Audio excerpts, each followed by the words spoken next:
Ready to go? Okay, so I'm Matt Dorenzo, and I'm interim executive director of Lion Publishers. And but speaking today more from probably my experience as a legacy newspaper editor and publisher, than with my role in Lion and the perspective of that. With me is Christopher Ali, who you've probably heard from earlier today. He's done a lot of research with newspapers around the country, and Uriah Kaiser, who runs Potomac Local in the DC area. And so we're going to talk about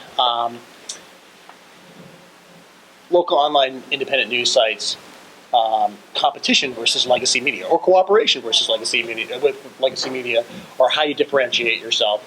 I want to talk a lot about, and we'll start out by talking about this, and we'll turn it over to these guys, and hopefully we can have, with a small group, we can have a conversation about this, because one of the things we were talking about before this started is everybody at this conference has some perspective about legacy media's weaknesses and finding your niche, right? But I want to talk specifically about some of the things that's going wrong for legacy media. We can talk about that all day long in a complainy sort of way, right? But what that translates to your business, how that should translate to how you run your business and how you take advantage of things. So I would put it into, if I could just bullet point, like when it comes to mind in terms of like, I'm not going to rehash. We all know about why legacy media is having the problems it's having. It was a monopoly, the print crash, the internet, et cetera, right? Okay. But what that has led to, especially in legacy media newspaper companies, and I think you see some of the same thing from broadcast, but we'll focus on newspapers, especially ones that are chain-owned, corporate-owned, that are sending profits out of your community to somebody else, and that are built on a model that is not necessarily forward thinking about being around for 10 years from now. It's about profit every year and kind of a law of diminishing returns. So you see newsroom cuts and so forth. What that has led to, I think, is a couple things. One is really, really crappy customer service. And I think that's probably one of the number one things that we can learn from and take advantage of. So that comes from, so we're primarily online businesses, right? But let's talk about print newspaper subscribers for a second, because they're being abused. You can't call and get anybody on the phone if there's a problem. You can call the Philippines or whatever. And the person on the phone can't do anything about it, doesn't have the authority to do it. You have to wait online, you have to wait on the phone forever, and it's just a bad experience. These companies are doing things with milking print subscribers who they think are going to subscribe to the paper until they die by raising circulation rates 50%, 70%, 80%, hoping either that they won't notice or that they'll just take it. And they've done an algorithm. I've been in meetings where we talked about this. They have an algorithm where they know how far they can push that.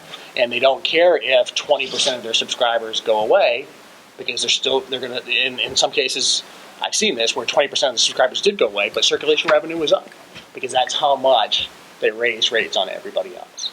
And that actually was profitable for them, because the 20% who subscribed, they no longer had to print those newspapers or pay for the delivery of them, right? It's the most idiotic thing. How do you wrap your head around that for a second? Yeah. I mean, right. Your product doesn't even matter. The thing that you do doesn't matter. Well, think about it even, go beyond that. You guys jump in. I have a lot. But think about this. Think about what we struggle with when you're just you're about to start a site, right? You need an audience. You need loyal people who care about your brand, maybe are willing to pay for it, depending on what your model is, right? If you do a paywall or hopefully more likely a membership thing or something like that. Newspapers have 10,000, 20,000, 40,000 people who are voluntarily paying for that product and that content. Wouldn't you like to start with a list of 40,000 people who are paying you? And yet, what they're doing instead is they're abusing them.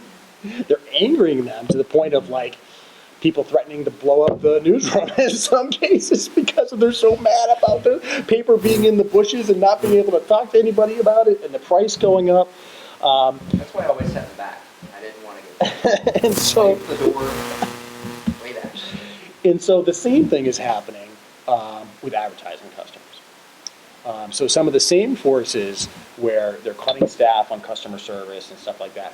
The other thing about this, employee morale is one of my other bullet points on legacy media, right?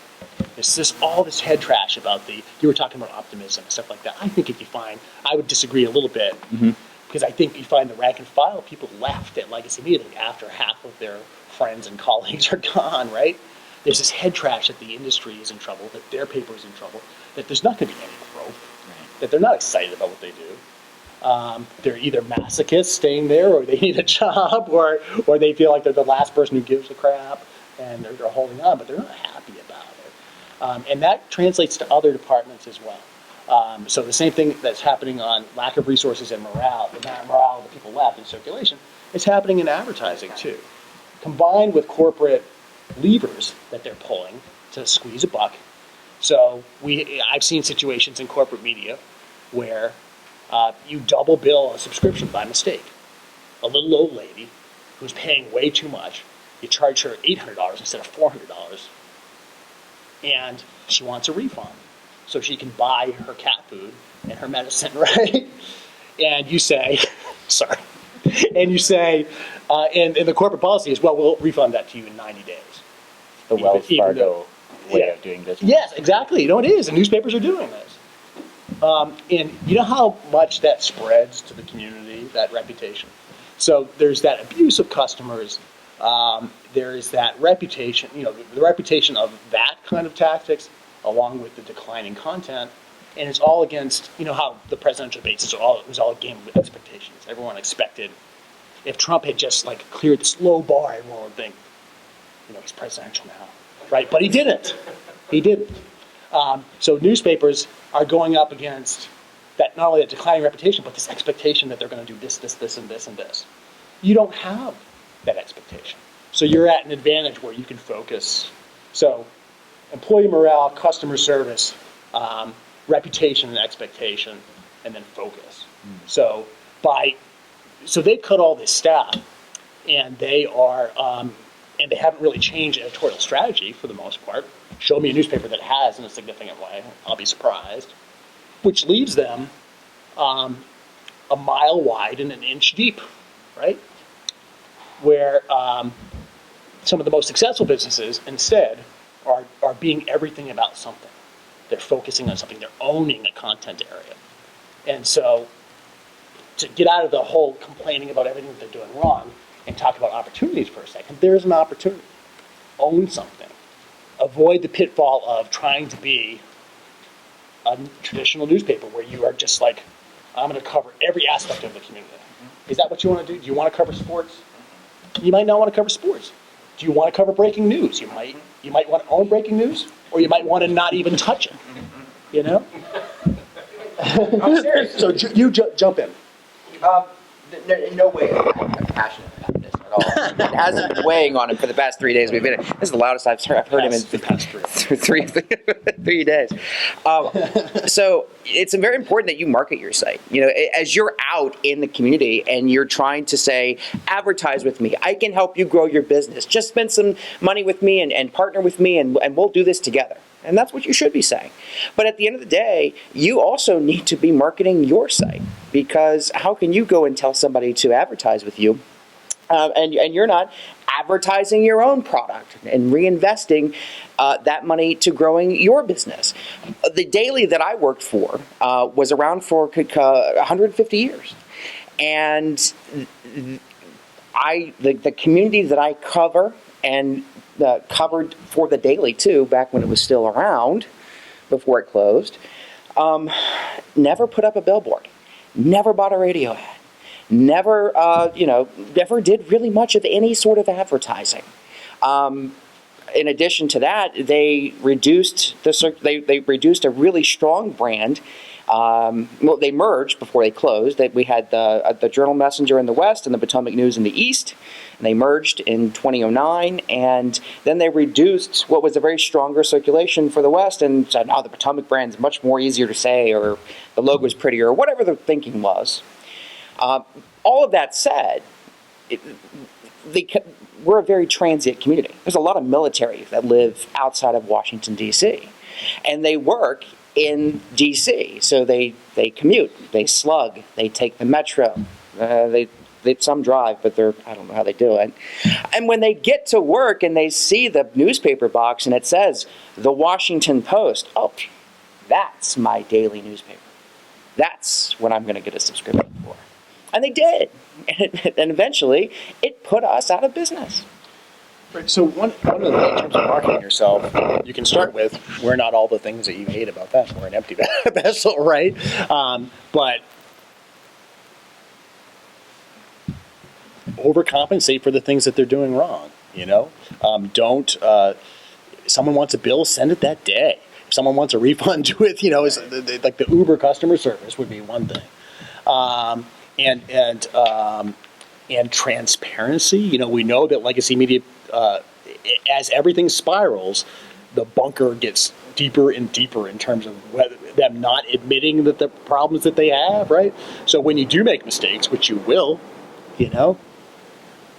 don't try to hide the thing that everybody can see anyway, which is what legacy media is doing by not acknowledging some of the customer service things and everything else. When you guys make a correction on your site and your content, do you just delete and then write this story has been corrected, or do you do the strike through in the text? And so I do the strike through. I'm totally about transparency. It's the most transparent way. Yeah. I'm totally about when I F it up, I go and I strike through and I write the correct next to it. And I don't have to, this story was corrected, but really the right way, and just cross it out and be done with it, move on. And that solidifies my relationship with the readers. Yeah, and if you prefer not to do it can be messy looking, whatever, the strike through, explaining what you did wrong and what the right thing is. I think if you want to talk about transparency and trust, I think you brought up a great thing, because having a kick-ass corrections policy and following it religiously is like the first step to that trusting relationship. Yeah. Do you want to?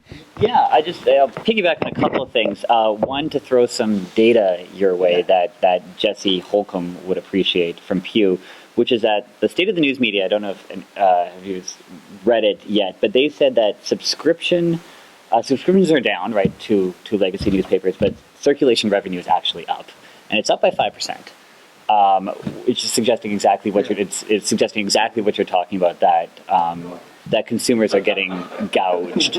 Yeah. I think that, going on this idea of what you can do that newspapers aren't doing, I think one of the problems with how we framed hyperlocal journalism during the Great Recession was that it would fill all the gaps. And I think that put a lot of pressure on your community to do everything.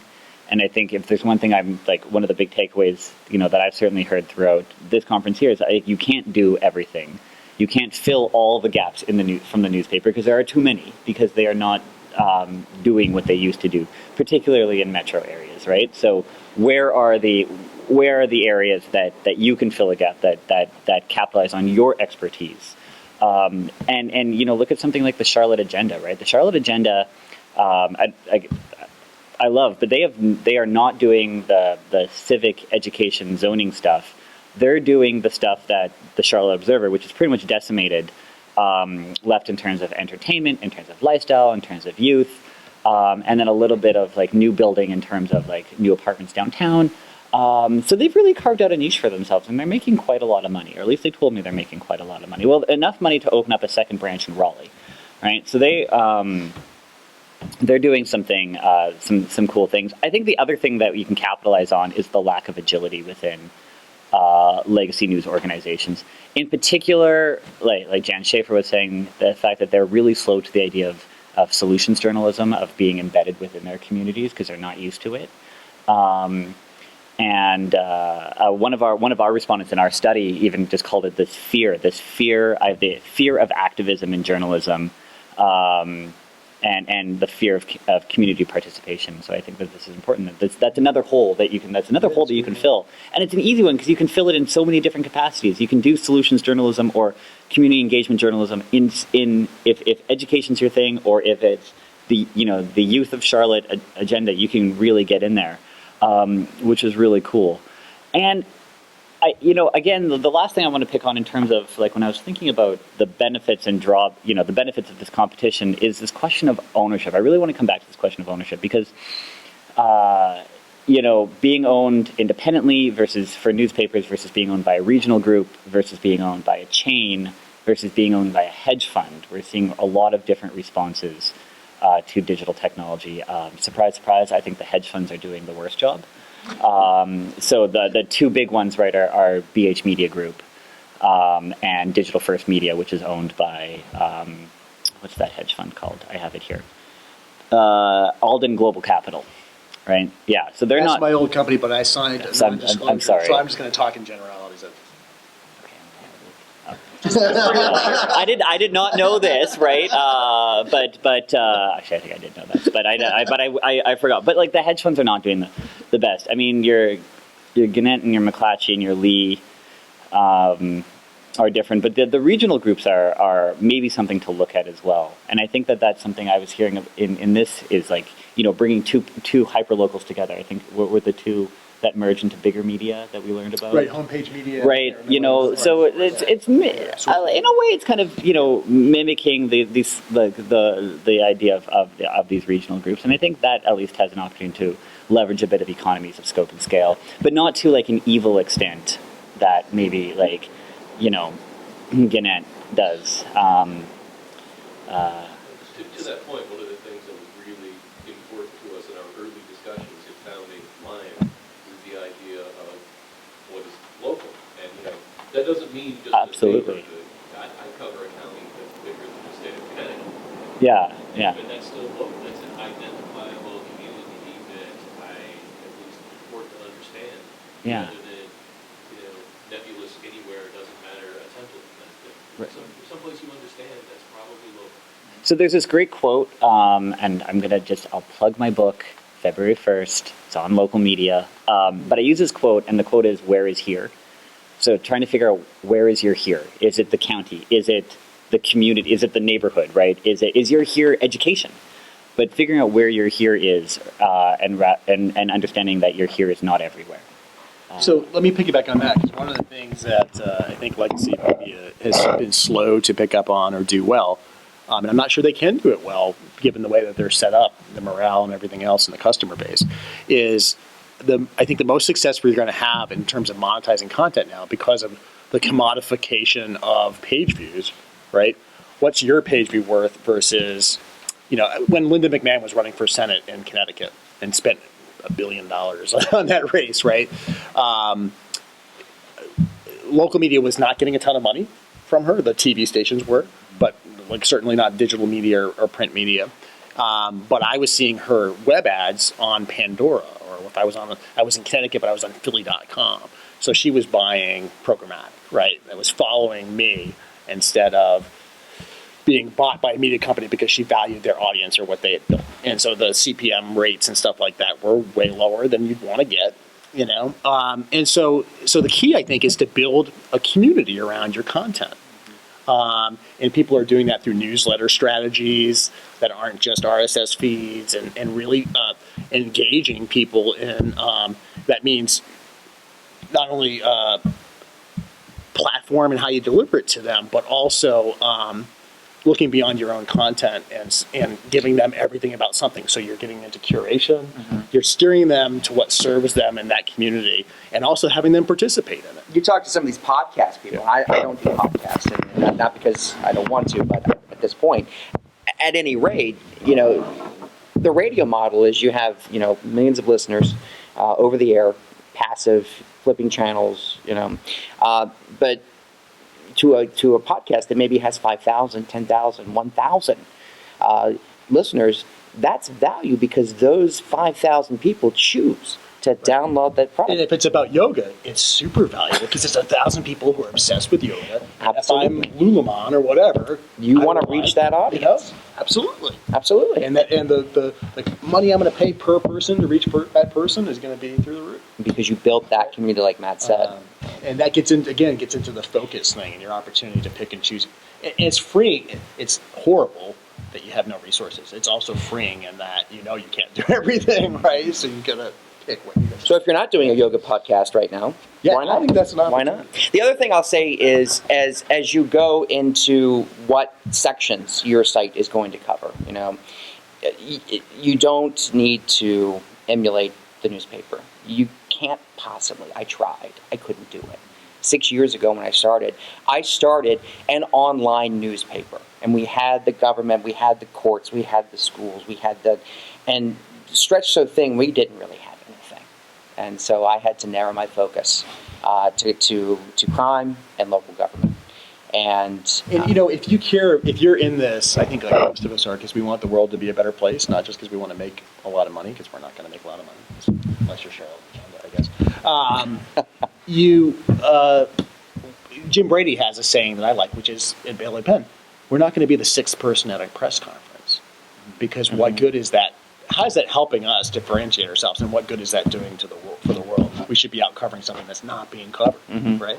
The internet is the newspaper, and your website is the section of the newspaper that people like to read. Okay, and that's the way things have changed. And so another way to look at it, I love Jan's presentation today, and I think that's really useful for this kind of conversation, is solving customers' problems, solving the community's problems. And if you really get deep into that mindset, you're thinking about not just content areas and journalism, but you're thinking about user experience. And that would be another big bullet point in what legacy media is doing wrong, right? Because that profit pressure leads to the websites that are larded up with programmatic code that's slowing everything down, with horrible user pop-up ads, just on the advertising side, the horrible user experience, and then on the content side, giving you headlines that promise something and don't deliver it when you click it to get you to click it, on it, so that they can meet those page views, because they need 1 billion. There was a good article recently that said 1,000. It was the difference between 1,000 page views and 1 million page views. It was getting into that whole thing that we were just talking about, where a lot of these companies are going after the 1 million page views because of that CPM. They need to do that because the CPM rates are so low, instead of rethinking the whole thing and getting off of that treadmill a little bit and monetizing it in a different way. Build a product that people want to use. I mean, I can't stress that enough. Build a product that people come back to 2, 3, 4 times a day. And they come to your website. They just don't wait for you to show up in the Facebook feed or catch you in Twitter. They're coming back to you. They're typing you in to see what they've missed, because they don't want to miss a post. I go to my favorite websites every day. I have a handful of them. And I pick up my phone and I type the address in. I don't even save them the bookmark tab, because I enjoy typing stuff. And I go to those websites. It's fun for me. So build a website like that. Make your website must-read material for your community.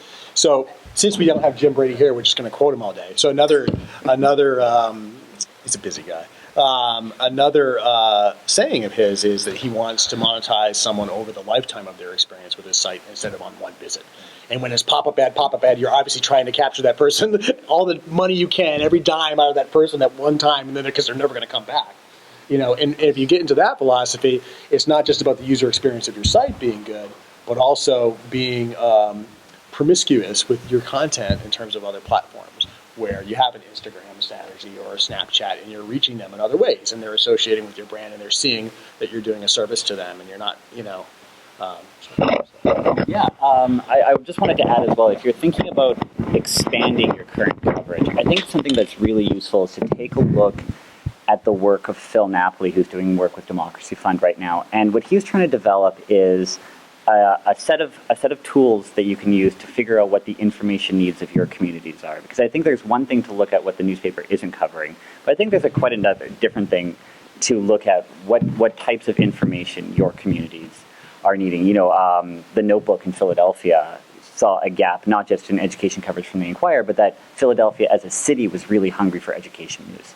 So they were able to fill that gap really well. So I will definitely maybe tweet out to the Lion hashtag some of Phil's work on information, the information needs of communities, which I think is really valuable to be looking at where there's a desert a news desert or a media desert, to use Michelle Ferrier's term, in your community or surrounding community if you want to expand, and say, this is really where we can make a difference, because there's a desert here. There is no fresh local news and information about XYZ or Z.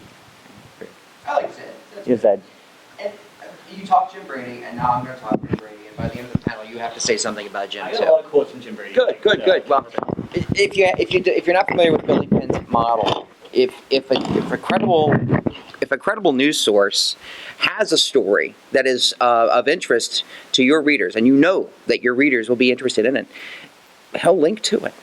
It's a pass-through link. You click on the headline, you go right to the Philadelphia Inquirer's website. There's no 2 sentences and for more, check here. He gives up that page view and sends it elsewhere. And I've actually adopted that model at Potomac Local because I know that if they start with me today, no matter where I send them, they'll come back to me tomorrow to get the content, local news that they're looking for. That's actually a radical leap for most people to get their head around, is that I'm not going to capture that page view by writing a sentence. So you have to click on my headline and then link to the other person.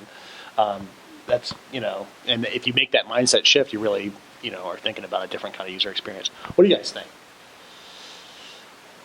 What are there stuff like before you, how many people here formerly worked for what they would describe as a legacy media kind of operation? Almost everybody, right? Yeah.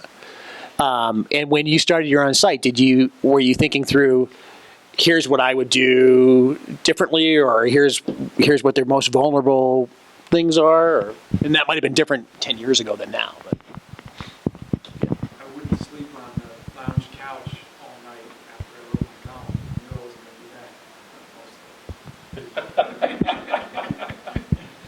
that. Work ethic. Okay. Yeah. Well, I think a lot of that may have to be with the fact, and this is from the business perspective, is we were all employees back then, And when you're a business owner, that's a different mindset altogether. You sit through some of these sales conferences and these breakouts, and no one's going to sell your business like you are. And then when you grow to hire employees, guess what? You're going to have employees too. But that's just the nature of it. So I don't really know if I have a point to that, but that's a built-in advantage that you have. Yeah, right now when you're, and back when I was a corporate media guy bitching about people, bitching about my own employees, I'm like, we had people who would leave and start their own business or start their own even print. And I'm like, they're working 10 times harder than they ever worked for me, that bastard. Right? And it's because they had the buy-in and the ownership. But that should have, instead of me saying that, I should have thought about how we could have motivated our own people. But I actually have a question for everyone here. It's something that I've been struggling with hearing, again, looking at what legacy operations. I'm going to read a quote from Jim Brady. I am not a believer in putting up like a video board with everyone's traffic numbers for the day and which reporters got the most traffic, because I think that can be a little soul crushing sometimes, because why things get traffic is, I'm not sure it's quite scientific.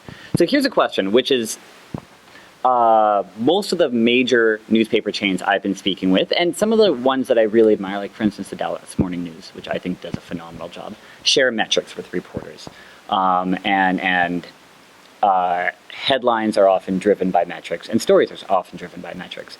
And this is something that I go back and forth on, because there's obviously a value in metrics. It's something that digital media has done quite well for us. But on the other hand, I wonder about what's not being covered when we live by metric-based journalism.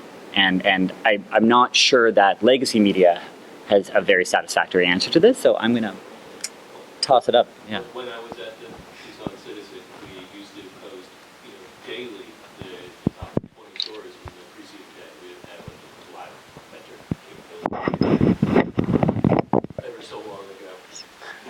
But that would be really crushing to some reporters. An amazing piece of work. Right. if you were on the school board beat instead of the crime beat, for sure, right? Yeah. But if you did some Yeah. piece of enterprise Yeah. journalism, that when you put it out there, it only got a few. It would get a few for a really long but the period. video of the fire truck on fire, Right, nuts. right, yeah. Well, I'll tell you, you want to know that the most popular story? This was in the This was in the top 20 headlines for years and God. years and years, every day. It was an AP story, a legitimate news story that was on the wire, and I didn't even change the headline. Wife takes photos of husband having sex with dog. She knew that was. She knew it was coming. And that was, Yeah. So you don't want to know the search terms. I wanted to tell you the search terms that led to this thing had no time on page. Right. Get people clicking on it, we're not getting what they were looking for, certainly. so you got. And that would just, that would just obliterate, reporters when they worked their asses off and did this amazing thing, and then just, Right. I basically posted it as an experiment to see, what happens when you throw up a piece of crap like this. Right. And it's probably still from the archive getting, thousands of hits every day from a newspaper that's been closed for 7 years. Doug. But now we don't really, I'll anecdotally tell reporters, oh, that one got a ton of reads, but I care more about them interacting with people and having a conversation. Right. And being aware that they are affecting change and having people discuss what they do. And I think rather that's- than the raw number. I don't tell people raw numbers. That is what legacy doesn't get still. Right. Like legacy still operates under that. Here's all the news that's fit to print, and then tomorrow we'll make a new one, and then we'll give you all the news tomorrow. But really, what we do, it's a conversation. So if there's something that I missed, that I'm going to get, hey moron, you missed this. Why didn't you talk about this? And then, hey, thanks. Don't appreciate the moron comment, but If I was doing it, and I can talk out of my ass because I'm not running a site, and you guys are, so I can. One of my favorite jobs was when I was a director of news, and I wasn't responsible for anything. I could just go around and criticize and not be responsible for what happens. The metric that I would use? First of all, I would have a membership program, and I would be trying, rather than a paywall, I'd be trying to get people to buy into your brand so much that they're voluntarily not only giving you money or even a little bit of money, but they're participating. And my number one metric would be how many, and you have to be a way to measure it, how many people did that story convince to become a member or to donate? So I don't care if it had 500 page views and it had 10 people responded in that way. It's more meaningful to me than 50,000 page views, especially because they're going to be a lifelong, probably loyal person to you. So, in local, why do we want people from all over the country coming to our website? Our advertisers aren't going to get business from them unless they're a web-based firm, I guess. Right. That's not a typical advertiser for most local. I think even legacy media is starting to learn that, and because I know like some legacy media operations that are paying close attention to in DMA and out of DMA traffic numbers, and they still make money off of the out of DMA, but it's $1 per thousand instead of maybe $7 per thousand. You could set, Right. people don't realize this, you can set your ad server to show Google ads or some other Yeah. programmatic type of ad outside of your Right. I have a friend who runs a national news website, and it's all based on Google search traffic and stuff like that. And they'll hit the jackpot on page views on a particular story, but if it's international traffic, they make pennies on the dollar compared to national. So it's just not very good for them. Yeah. server costs matter. Yeah. Yeah. Especially at our level, there are plenty of Lion sites that will crash. Yep. They get 100,000 page views in a day. So, Doug, to your question, the only reason I think a national audience may come to my site or anyone from outside of my local area is because they're going to visit or they're going to move there and they want to learn about the neighborhood. And they're not going to get that information at apartments.net. Right. Okay? So, other than that utility, there might be another one, but I don't know it. But you must have an occasional viral story or. Well, that's true, Right. yeah. I mean, When yeah, someone right. dresses up in a Right. cow suit and steals milk from Walmart, that Yeah. normally is a great. Did that really happen? Yes, it did. But I think that's like, Bible story. Is anybody going to move to the town because they happen to click on the story about wife filming man? They may not move to that neighborhood. I don't know. I know that's why I moved to Charlottesville. You're kind of seen. Yeah. I think though, but this is a bit of this is the benefit and the curse of the internet though, is that it's how do you think locally while understanding that your product is global, and not want to and have to like not be tempted by the lure of the global to delocalize your product so much. And this is something that did come up at the APME conference to editors of the major newspapers. I'm not sure if the message got through, but it was definitely repeated a couple of times.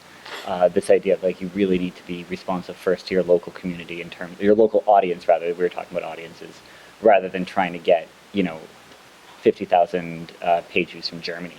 Like as you said, that means very little. Yeah. I want to say, I have to go back and look, I think we did, probably because we didn't really get to national different order stuff. Right. Where it plays into the Yep. bigger debate Right. about immigration. And you know what though? That's a good point to raise, because that could be part of your strategy of owning something, Right. and it doesn't have to be a strictly local audience.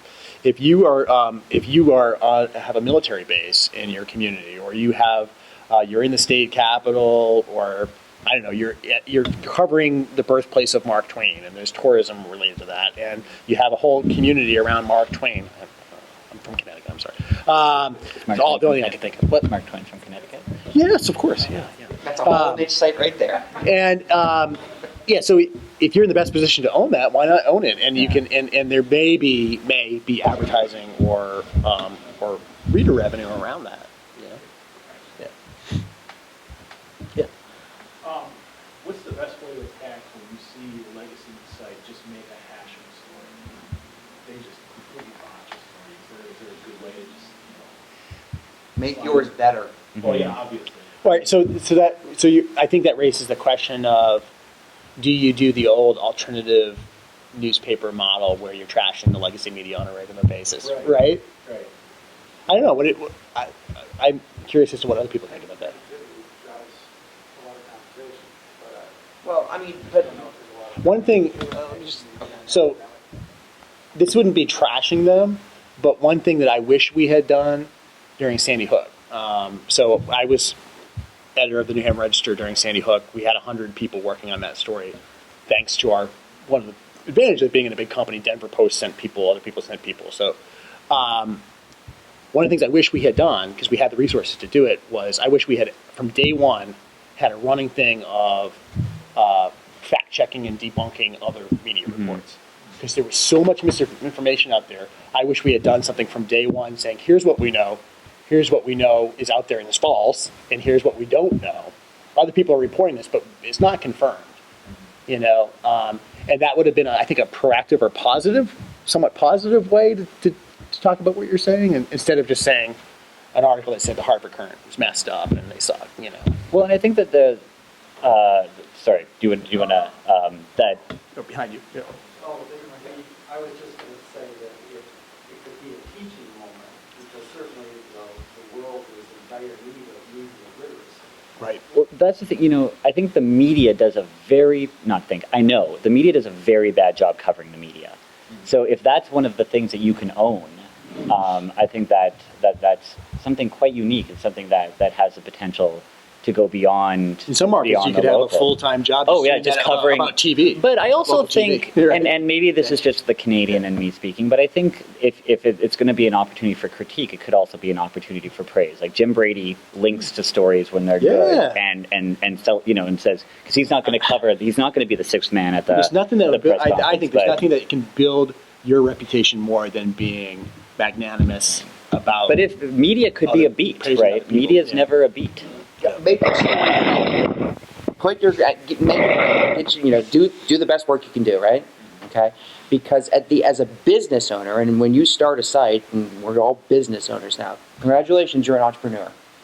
I'll give you two examples of companies that, through their marketing, said how great they were and how awesome and how a step above.